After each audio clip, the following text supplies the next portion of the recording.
Hello नमस्कार विद्यार्थी मित्रों, आप सभी अपने आर लर्निंग यूट्यूब चैनल में स्वागत है।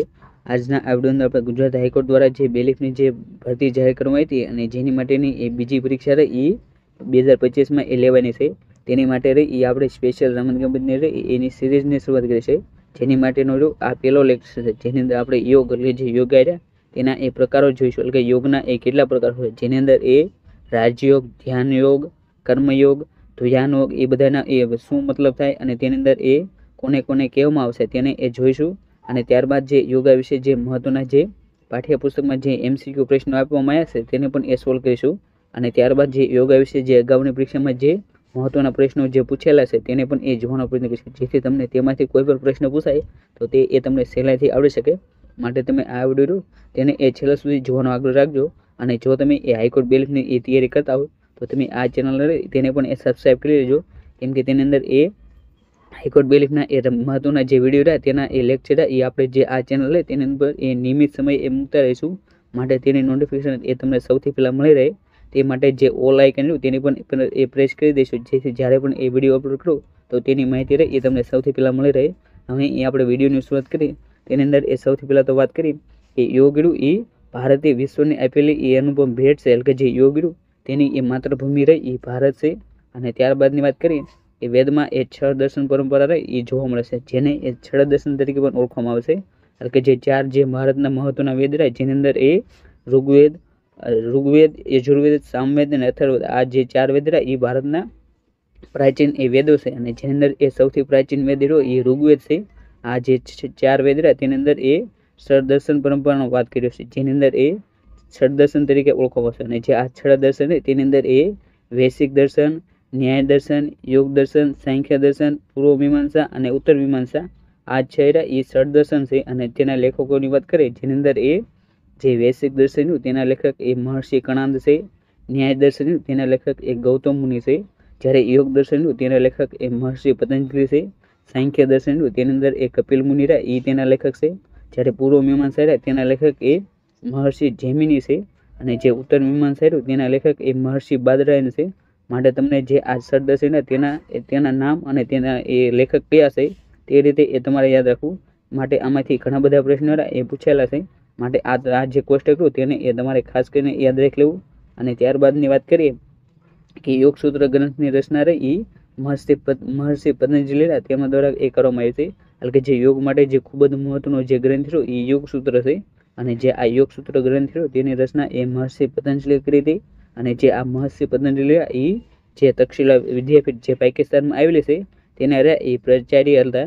અને જે આ તક્ષશિલા વિદ્યાપીઠ છે એ વિશ્વની સૌથી પ્રાચીન એ વિદ્યાપીઠ છે, માટે તમારું તેનું નામ પણ એ ખાસ કરીને યાદ રાખવું।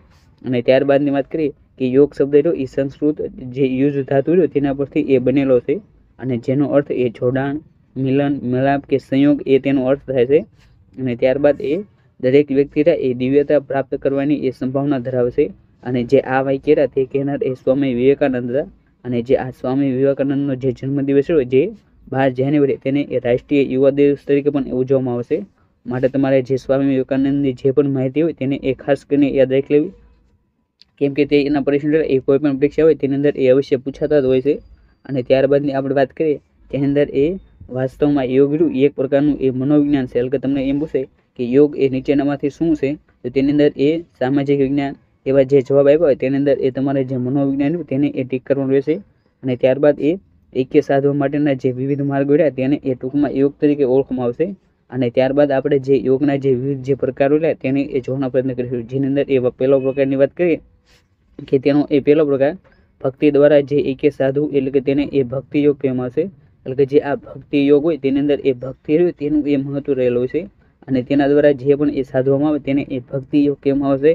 ત્યારબાદ યોગનો એ બીજો પ્રકાર એ આ સંસાર એ પરમાત્માનું એ વ્યક્તિ રૂપ છે એમ સમજી એ તેની સેવા દ્વારા એ એક્ય સાધવાનો જે પ્રયાસ રહ્યો તેને એ કર્મયોગ કહેવામાં આવશે, એટલે કે જે કર્મયોગ રહ્યું તેની અંદર એ કર્મ રહ્યું તેનું એ મહત્વ હોય છે, અને આ રીતે એ તેને કર્મયોગ કહેવામાં આવશે। અને ત્યારબાદ યોગનો એ ત્રીજો પ્રકાર રહ્યો એ ધ્યાનને કેન્દ્રમાં રાખી થતી જે યોગ સાધના રહે તેને એ ધ્યાન યોગ તરીકે ઓળખવામાં આવશે। અને જે આ ધ્યાન યોગ માટેનું જે ખૂબ જ પુસ્તક જાણીતું હોય એ ઓશો દ્વારા લખવામાં આવેલું જે ધ્યાન યોગ એ ખૂબ જ જાણીતું છે।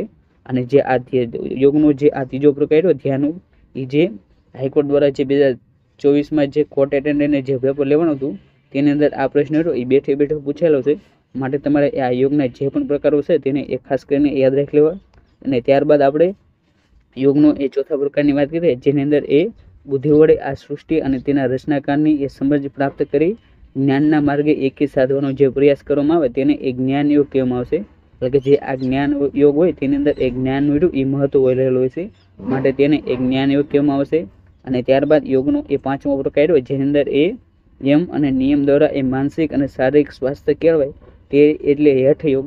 અને જે આ હઠયોગ એટલે કે તેને ટૂંકમાં એ બળપૂર્વક જે કરેલી જે શુદ્ધિ રહે તેને પણ એ હઠયોગ તરીકે ઓળખવામાં આવશે.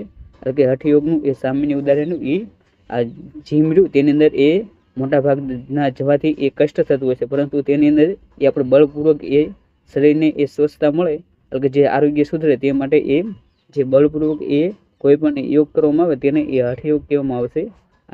અને જે આ હઠયોગ રહ્યો તેની અંદર એ હ એટલે કે સૂર્ય અને ઠ એટલે કે ચંદ્ર એ તેનો એ મતલબ થાય છે. અને ત્યારબાદ આપણે વાત કરીએ જેની અંદર એ યોગનો એ છઠ્ઠો પ્રકાર રહ્યો એ શરીર પ્રાણ કે મન પર એ નિયંત્રણ મેળવી એકી સાધવાનો જે પ્રયાસ કરવામાં આવે તેને એ રાજયોગ કહેવામાં આવશે. અને જે આ રાજયોગ રહ્યો તેને જ એ પાતંજલિ યોગ અથવા તો યોગ પણ એક તેને કહેવામાં આવશે. માટે તમારે જે આ રાજયોગની જે વ્યાખ્યા રહે તેને એ ખાસ કરીને યાદ રાખવી. અને જે આ રાજયોગ રહ્યું તેની માટે એ સ્વામી વિવેકાનંદનું જે પુસ્તક રહ્યું તે પણ એ ખૂબ જ જાણીતું છે. અને ત્યારબાદની વાત કરીએ કે બધી જ વિકારયુક્ત સ્થિતિમાંથી એ મુક્તિ મેળવવાનો જે રાજમાર્ગ રહ્યો તેને જ એ સાચો યોગ કહેવામાં આવશે. માટે તમને અહીં જે યોગની રહે એ વ્યાખ્યા આપી દેવાની છે, જે તમારે એ ખાસ કરીને યાદ રાખી લેવાની. અને ત્યારબાદ આપણે એટલે કે અહીં આપણે જે યોગ વિશેના જે મહત્વના જે પ્રકારો હતા તેની એ વાત કરી. અને ત્યારબાદ આપણે જે યોગને લગતા જે મહત્વના જે દિવસો છે તેની વાત કરીએ. એની અંદર એ સૌથી પહેલો દિવસ રહ્યો એ આંતરરાષ્ટ્રીય યોગ દિવસ છે, અને જેની ઉજવણી રહી એ 21મી જૂન રહી તે દિવસે એ કરવામાં આવશે. અને જે આ પ્રશ્ન હતો એ અવારનવાર એ પૂછેલો છે અને તે એ ખૂબ જ એમપી છે.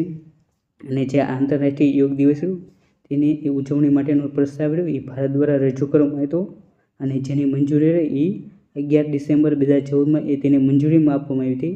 અને જે આંતરરાષ્ટ્રીય યોગ દિવસની ઉજવણીની શરૂઆત રહી એ 2015થી એ કરવામાં આવી હતી. માટે તમારે આ 2014 અને 2015 વિશે એ કન્ફ્યુઝન ન થાય તેનું એ ખાસ વાતને ધ્યાન રાખવું.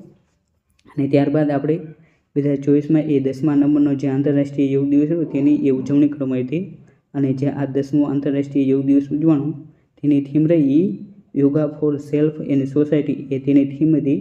માટે તમારે જે વર્ષે એ યોગ દિવસ ઉજવવાનો તેની જે પણ એ થીમ હોય તેને એ ખાસ કરીને યાદ રાખવી. અને જે આ 2024નો જે 10મો આંતરરાષ્ટ્રીય યોગ દિવસ હતો તેની ઉજવણી એ રાષ્ટ્રીય કક્ષાની રહી શ્રીનગર જમ્મુ કાશ્મીર તે ખાતે એ ભારતના વડાપ્રધાન નરેન્દ્ર મોદી તેમના દ્વારા એ કરવામાં આવી હતી. અને તેની એ રાજ્ય કક્ષાની ઉજવણી રહી બનાસકાંઠામાં જે નડા બેટ આવેલો છે તે ખાતે એ તેની રાજ્ય કક્ષાની ઉજવણી રહી તે એ કરવામાં આવી હતી. માટે તમારે આ તે બંનેની ઉજવણી રહે તેને એ ખાસ કરીને યાદ રાખવી. અને તેની જે થીમ રહે તેને પણ યાદ રાખી લેવી. અને ત્યારબાદ આપણે તાજેતરમાં જે આમે પછીની જે પ્રક્રિયા રહે તેની અંદર એ બીજો મહત્વનો દિવસ રહ્યો એ વિશ્વ ધ્યાન દિવસ છે. અને જે આ વિશ્વ ધ્યાન દિવસ રહ્યો તેની ઉજવણી એ 21 ડિસેમ્બરના રોજ કરવામાં આવશે. એટલે કે જે યોગ દિવસ અને વિશ્વ ધ્યાન દિવસ રહ્યો તે બંને વિશે એ 6 માસનો એ ગેપ છે. માટે તમારે આ જે ગેપ રહ્યો તેને પણ યાદ રાખવો. અને ત્યારબાદ આપણે માહિતી મેળવી જેની અંદર આ જે વિશ્વ ધ્યાન દિવસ રહ્યો તેનો પ્રસ્તાવ રહ્યો એ પણ એ ભારત દ્વારા જ એ રજૂ કરવામાં આવ્યો હતો. અને જેને મંજૂરી રહી એ 29 નવેમ્બર 2024ના રોજ એ તેને મંજૂરી આપવામાં આવી. અને તેની એ પ્રથમ વિશ્વ ધ્યાન દિવસની ઉજવણી રહી એ 2024થી એ શરૂઆત કરવામાં આવી. એટલે કે જે ગયું વર્ષ 2024માં તે વર્ષે એ તેનો પ્રથમ વખત રહી એ ઉજવણી થઈ હતી. માટે આ વિશ્વ ધ્યાન દિવસ એ પરીક્ષાની દ્રષ્ટિએ એ ખૂબ જ આઈએમપી છે. અને જે આ વિશ્વ ધ્યાન દિવસ તેને એ વર્લ્ડ મેડિટેશન દિવસ તરીકે પણ ઓળખવામાં આવશે. માટે તમને ઘણી બધી વખત એ અંગ્રેજીમાં પૂછે કે વર્લ્ડ મેડિટેશન દિવસની ઉજવણી એ ક્યારે કરવામાં આવશે, તો તેનો જવાબ 21 ડિસેમ્બર બની જાય છે. અને 2024માં જે પ્રથમ વર્લ્ડ મેડિટેશન દિવસ ઉજવવાનો તેની થીમ રહી meditation for global peace and harmony તે તેની એ થીમ હતી. માટે તમારે જે આ તેની થીમ રહી તેને પણ એ ખાસ કરીને યાદ રાખવી. અને આ 2024નો જે વિશ્વ ધ્યાન દિવસ હતો તેની ઉજવણી એ ન્યૂયોર્ક જે અમેરિકામાં આવેલું છે તે ખાતે એ તેની ઉજવણી કરવામાં આવી હતી. અને જેના મુખ્ય અતિથિ તરીકે એ ભારતના જે રવિશંકર જે પંડિત રહ્યા તેમને એ હાજર આપવામાં આવ્યા હતા. માટે તમારે આ તમામ માહિતી રહી છે વિશ્વ ધ્યાન દિવસની તેને એ ખાસ કરીને યાદ રાખવી.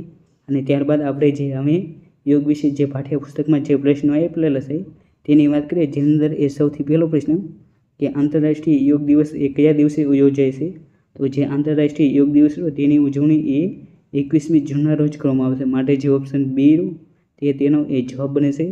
ત્યારબાદ એ બીજો પ્રશ્ન કે યોગ શબ્દની મૂળ ધાતુ એ કઈ છે?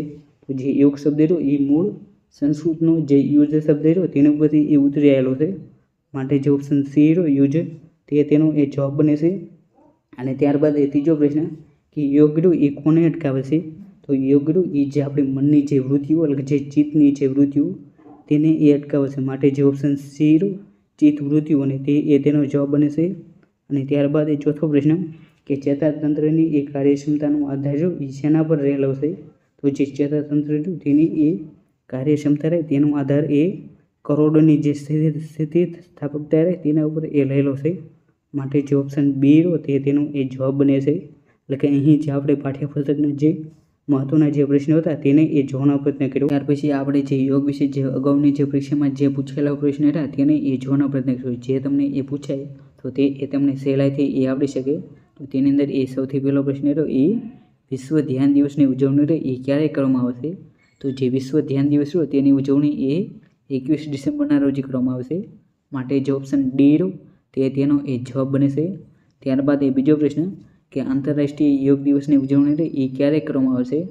તો જે આંતરરાષ્ટ્રીય યોગ દિવસ રહ્યો તેની ઉજવણી એ 21મી જૂનના રોજ કરવામાં આવશે, માટે જે ઓપ્શન એ રહ્યો તે તેનો એ જવાબ બને છે.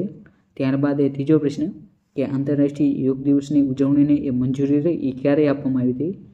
અને જે આ ત્રીજો પ્રશ્ન એટલે કે જે આંતરરાષ્ટ્રીય યોગ દિવસ તેની ઉજવણીને એ મંજૂરી રહી એ UN દ્વારા એ 11 ડિસેમ્બર 2014ના રોજ એ આપવામાં આવી હતી, માટે જે ઓપ્શન એ રહ્યો 2014 તે તેનો એ જવાબ બને છે. અને ત્યારબાદ એ ચોથો પ્રશ્ન કે આંતરરાષ્ટ્રીય યોગ દિવસની ઉજવણી એ ક્યારથી કરવામાં આવશે? અને તેની માટેનો એ સાચો જવાબ એ 2015 બને છે, માટે જે ઓપ્શન બી 2015 તે તેનો એ જવાબ બને છે. અને જે આ 2024 છે તેની અંદર એ 10મા નંબરનો એ વિશ્વ યોગ દિવસ રહ્યો તેની એ ઉજવણી કરવામાં આવી હતી, અને 2025માં એ 11મા નંબરનો જે આંતરરાષ્ટ્રીય યોગ દિવસ રહ્યો તેની એ ઉજવણી કરવામાં આવશે. અને ત્યારબાદ એ પાંચમો પ્રશ્ન કે UN સભામાં એ વિશ્વ ધ્યાન દિવસની ઉજવણી કરવાનો જે પ્રસ્તાવ રહ્યો એ કયા દેશ દ્વારા એ મંજૂર મૂકવામાં આવ્યો હતો? તો જે UN સભા રહે તેની અંદર એ વિશ્વ ધ્યાન દિવસની ઉજવણી કરવા માટેનો જે પ્રસ્તાવ રહ્યો એ ભારત દ્વારા એ મૂકવામાં આવ્યો હતો, માટે જે ઓપ્શન સી રહ્યો ભારત તે એ તેનો જવાબ બને છે. અને જે આ વિશ્વ ધ્યાન દિવસ ઉજવણી માટેનો જે પ્રસ્તાવ રહ્યો એ 193 મતોથી એ પસાર થયો હતો, માટે જે આ 193નો જે આંકડો રહ્યો તેને પણ એ તમારે ખાસ કરીને યાદ રાખો. અને ત્યારબાદ આપણે જે 2024ની જે કોર્ટ એટેન્ડની જે પેપર તેની અંદર એ પૂછેલા પ્રશ્નની વાત કરીએ, જેની અંદર એ ધ્યાનને કેન્દ્રમાં રાખી થતી જે યોગ સાધના રહે તેને એ કયા નામ તરીકે ઓળખવામાં આવશે? તો જેની અંદર એ ધ્યાનને કેન્દ્રમાં રાખીને જે યોગ સાધના કરવામાં આવે તેને એ ધ્યાન યોગ તરીકે ઓળખવામાં આવશે, માટે જે ઓપ્શન એ રહ્યો ધ્યાન તે તેનો એ જવાબ બને છે. અહીં આપણે યોગ વિશે જે પણ એ અગાઉની પરીક્ષામાં જે પ્રશ્ન પૂછાયા હતા તેને એ જોવાનો પ્રયત્ન કર્યો. અને જો તમને આ વિડીયો ગમ્યો હોય તો તમે આ વિડીયોને એ લાઇક કરી શકો છો. અને જો હજી સુધી તમે એ હાઈકોર્ટ બિલીફ માટેના જે ભૂતકાળના જે વિડીયો રહ્યા તે એ ન જોયો તો તે પણ એ જોઈ શકો છો, જેની અંદર એ જાન્યુઆરીથી લઈને એ ઓક્ટોબર સુધીનો જે કરંટ અફેર રહ્યું રમતગમતનું તેનો વિડીયો એ બનાવીને મૂકી દેવામાં આવ્યો છે, તે પણ એ તમારે જોઈ લેવો. અને તેની સાથે સાથે જે અગાઉની જે પરીક્ષા રહી તેની અંદર એ જે પણ રમતગમતના જે પ્રશ્નો પૂછેલા છે તેની માટેનો પણ એ વિડીયો બનાવીને મૂકી દીધેલો છે, તે પણ એ જોઈ લેવો. અને ત્યારબાદ જે 2024માં જે હાઈકોર્ટ દ્વારા જે વિવિધ જે પરીક્ષા લેવાની જેની અંદર એ stenographer, bailiff, court attendant, driver તેના માટેના જે મોડલ જે જૂના પેપર તે પણ એ જોઈ લેવા, તેથી તમને એ ખબર પડે કે તેની અંદર એ કમ્પ્યુટર અને ત્યારબાદ જે ગુજરાતી તેવું એ કેવા પ્રકારનું એ પૂછાય છે, માટે તમારે 2024ના એ પેપર જોઈ લેવા. અને ત્યારબાદ એ તાજેતરમાં 2025માં જે રાષ્ટ્રીય ખેલ પુરસ્કાર 2024 જે જાહેર કરવામાં આવ્યો તેની અંદર એ મેજર ધ્યાનચંદ ખેલ રત્ન એવોર્ડ એ કોને આપવામાં આવ્યો છે? અર્જુન એવોર્ડ જો એ કેટલા વ્યક્તિને મેળવેલો છે તે બધાનો જો એ વિડીયો બનાવીને મૂકી દેવામાં આવ્યો છે, તમે તે પણ એ જોઈ શકશો. અને જે આ ચારેય વિડીયો રહ્યા તેની લિંક રહી એ જે આ વિડીયો તેના ડિસ્ક્રિપ્શન બોક્સમાં મળી જશે, તો ત્યાંથી એ તેને અવશ્ય જોઈ લેવા. અને તેની સાથે સાથે જે હાઈકોર્ટ પટાવાળા અને હાઈકોર્ટ બિલીફના જે ભૂતકાળના પેપર રહ્યા તે એ ન જોયો તો તે પણ એ જોઈ શકો છો, જેની માટેની એ અલગથી પ્લેલિસ્ટ રહે એ આપણી જે ચેનલ હોય તેની ઉપર એ બનાવીને મૂકી દીધેલી છે. અને ત્યારબાદ એ હાઈકોર્ટ પટાવાળાના જે મોડલ પેપર રહ્યા તે પણ એ આપી શકો છો. અને અહીં આપણે જે લેક્ચર લીધો તેની એ જો તમારે PDF ડાઉનલોડ કરવી હોય તે PDF એ આપણે જે આરવ લર્નિંગ જે ટેલિગ્રામ ચેનલ હોય તેની અંદર એ મૂકી દેવામાં આવશે, તો જ્યાં જઈને એ તેને ડાઉનલોડ કરી શકો છો અને તેની સાથે સાથે એ તેને જોઈન પણ કરી લેવી, કેમ કે તેની અંદર આવી છે જે રમતગમતની જે PDF અથવા તો કોઈ પણ સરકારી ભરતી રહી એની કોઈ પણ અપડેટ આવે એ સૌથી પહેલાં આપણે જે ટેલિગ્રામ ચેનલ હોય તેની અંદર એ આપી દેવામાં આવશે. અને જો તમે એ આવા જ વિડીયો જોવા માગતા હોય તો તમે એ આપણે જે આરવ લર્નિંગ જે યુટ્યુબ ચેનલ હોય તેને પણ એ સબસ્ક્રાઈબ કરી શકો છો. અને thank you for watching this video. જય હિન્દ, જય ભારત.